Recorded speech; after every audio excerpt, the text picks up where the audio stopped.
Based on how many people you're playing with, that'll sort of determine where on the board you start up and how much of the board you're going to be using as a playable area. Let's say we have a game that's 2 players, the Red Messiah and the Black Messiah. So once you have your starting spots, you're going to want to go ahead and stick your Messiah on your Holy City, and you're going to want to get 7 of your followers. So we're going to stick 4 of them on our Holy Cities here, for each player, and then 3 onto the space adjacent. This basic configuration, the Messiah on the Holy City with 7 followers, you're going to use that for every single game you play, no matter how many people are playing. It's just the spots you place them will differ a little bit. You should also have, in addition to a character card, a rules reference card. The rules reference card looks like this. And it also, on the back side, looks like that. There should be 9 more cards that will make up your starting deck of miracles. You can tell which cards are starting cards because they will have your Messiah's symbol in the bottom right of the card. We're going to now shuffle our starting decks and draw our starting hand of 6 cards off the top. In the top left of every card there is a number. That is the amount of belief points that you need in order to play that miracle. How do you get belief points, you ask? Simple. You have followers pray.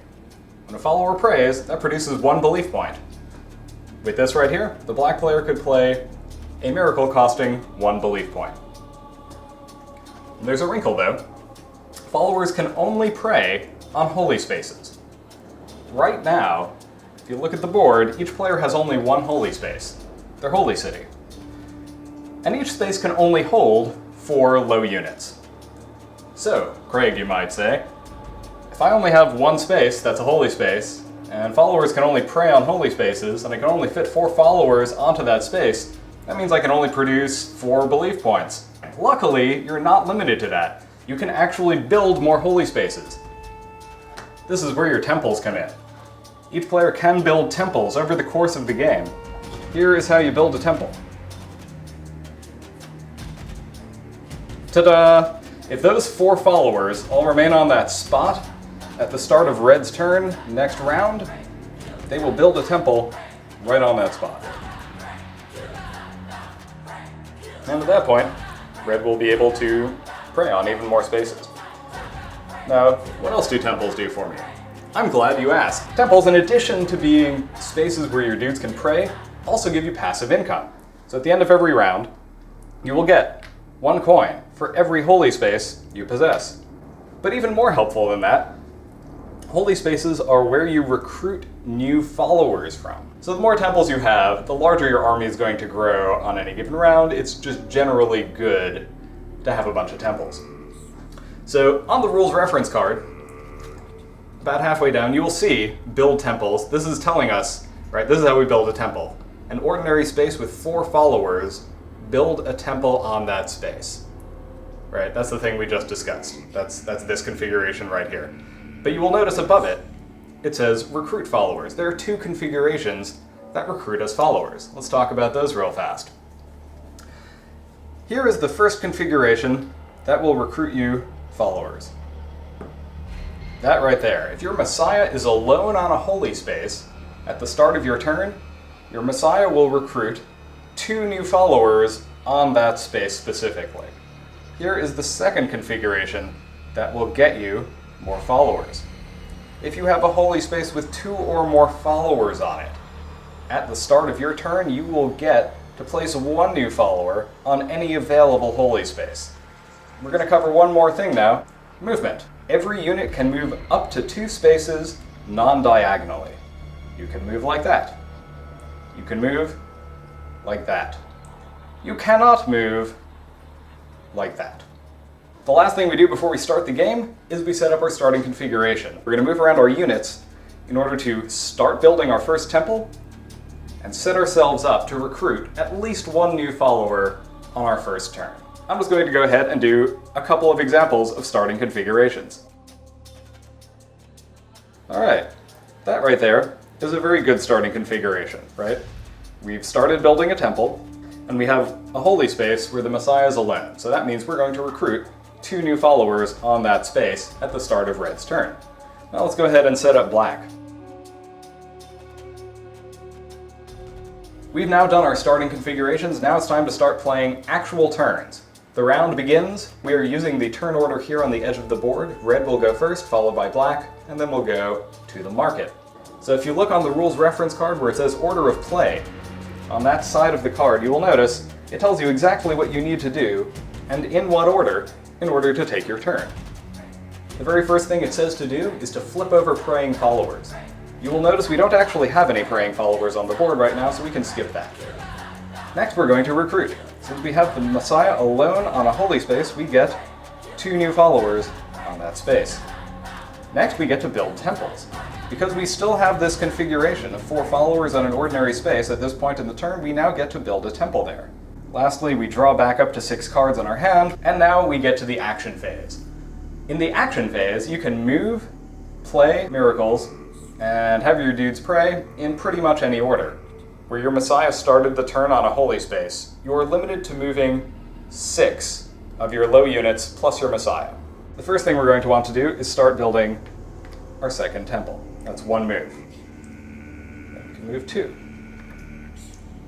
3,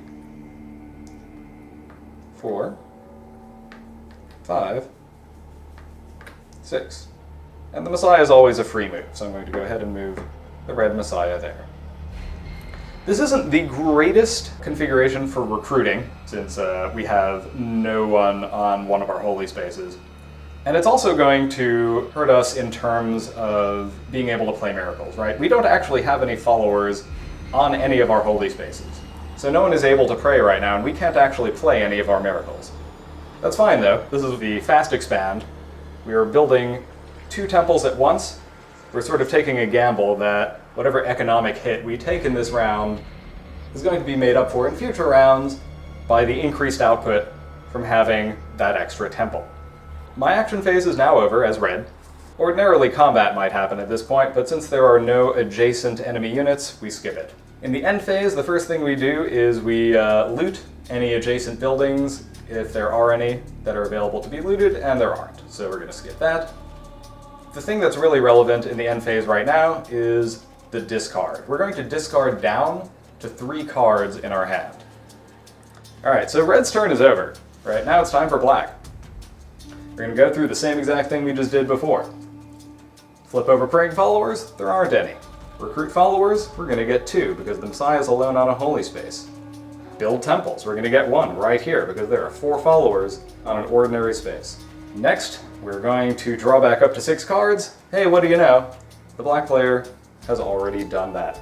Let's go ahead and move on to black's action phase. So once again, because black started this turn with the Messiah on a holy space, black is going to be limited to moving 6 low units plus the Messiah.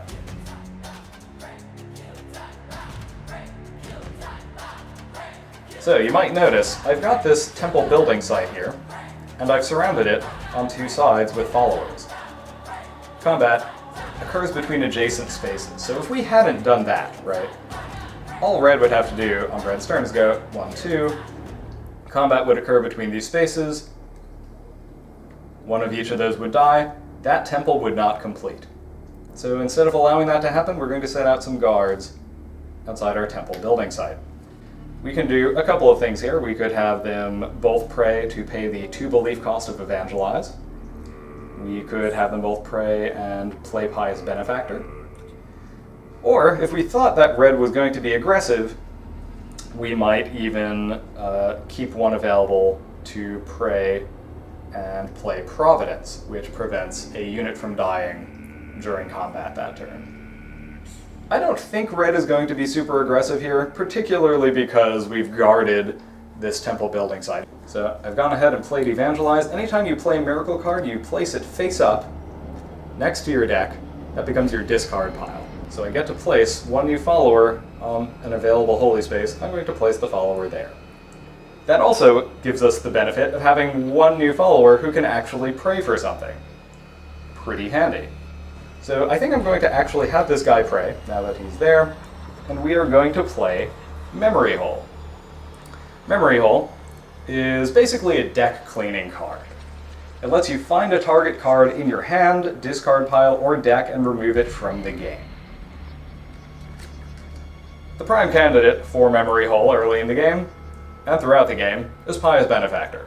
You have 4 of them, you don't really need 4 of them, and the fewer of them you have in your deck, the less you're going to be drawing it over and over. So we're just going to go ahead and use Memory Hole and remove that Pious Benefactor from the game. Combat is skipped. It's the end phase. We're now going to discard down to 3 cards. Well, we played Memory Hole, and we took that Pious Benefactor out of our hand, so we already are at 3 cards. Now we're going to go to the last part of the round, the market. Here is how the market works. In a 2-player match, you flip over the top 5 cards. Each player is going to take their coins off of the table and secretly decide how many of them they want to bid. Now, if you win the bid, you don't get to just get all the cards. What you get to do instead is spend your bid on up to 2 of the cards available. Let's say I decide to bid 5 coins. I could spend these 5 coins on any combination of up to 2 of these cards costing my bid or less. I could spend these 5 on Miracle Shield and Dissipator. I could spend them on Dissipator and Faith Healing, or Dissipator and Tithes. Whoever bids higher gets to spend their bid first. And no matter what you spend your bid on, you always spend your entire bid. Ties in the bidding are broken in reverse turn order. The way you actually bid is you put your coins into a closed fist and hold your fist over the table. When every player has their fist over the table, you simultaneously reveal your bids. Here it looks like both black and red have bid 5 coins. Because black is later in the turn order, black wins the tie and gets to spend their bid first. So let's just go ahead and spend that entire bid, that's 5, and black will obtain Tithes and Dissipator. Now red gets to spend their bid. The only cards left are Miracle Shield and Faith Healing, costing 4 and 3 respectively. Red still has to spend all 5 coins on just one of these cards. Red is going to go for Faith Healing. With that, anything that wasn't purchased goes on the bottom of the market, and each player gets 1 coin per holy space. Since each player has 2 holy spaces, each player gets 2 coins, and a new round begins.